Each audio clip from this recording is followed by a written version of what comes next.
I was watching the webcast in my office in Morgan Hall, and that's how I found out about it, and it was agonizing to watch.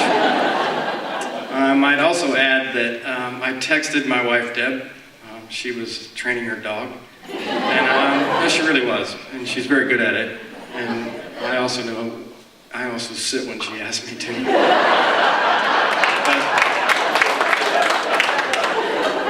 The bottom line is I texted her, you know, they voted, we won, and she didn't know what that meant, so she called our office, and my administrative coordinator, Trish, was overly exuberant, and so I didn't give any votes out, but she got the message, and we're very excited to be here.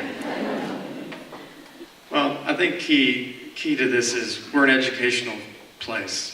And that passion that goes on in the classroom, educating young people and getting them through a college experience helps me be very aware of who they are and what they're about. And having been a teacher on the other side of the classroom. One thing I've contemplated doing would be to hold office hours actually for students. I don't know how frequently I can do that. Perhaps President Shimmick could help me understand whether I'd have time. He's probably saying no. But that might be a first good start, would be to think about that sort of approach. Because I do have an open door policy. I mean, I had a student drop in on me this morning in Morgan Hall who is a student in animal sciences. I talked to him for about 25 or 30 minutes, and I actually turned the board meeting off. The hard work ahead of us is that we're in a situation and circumstance where this economy is recovering, and we have to do our very best to live within our means. We have a good plan for that.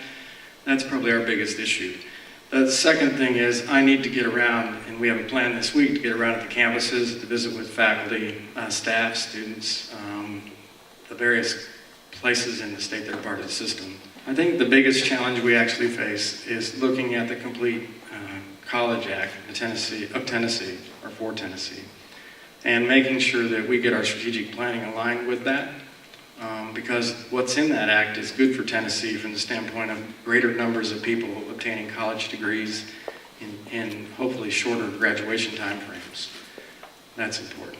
You know, the real conundrum about public universities today, it's just not Tennessee, is that more and more we have to rely on the fact that the state has less support and the students and their families have to bear more.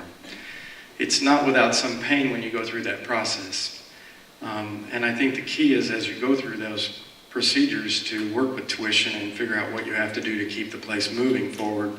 You always have to be wary of the fact that you need to provide adequate help to those students who need it. You know, great land-grant institutions like the University of Tennessee tie right back to every county, every area of this state, from Memphis to Mountain City. And I've been all over this state in the last 4.5 years. I've learned to love Tennessee, I've learned to love Knoxville, and I've learned to think wonderful things about this great university and how it provides solutions day in and day out that touch people's lives. Solutions in discovery and research, solutions in educational opportunities for students, and solutions in outreach that touch people and make their situation better. We're on the right track.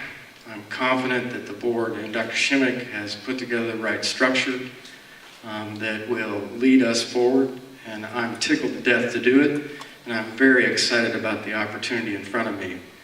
I'm confident that we can move the University of Tennessee collectively, all the campuses, all the institutes, to the next level.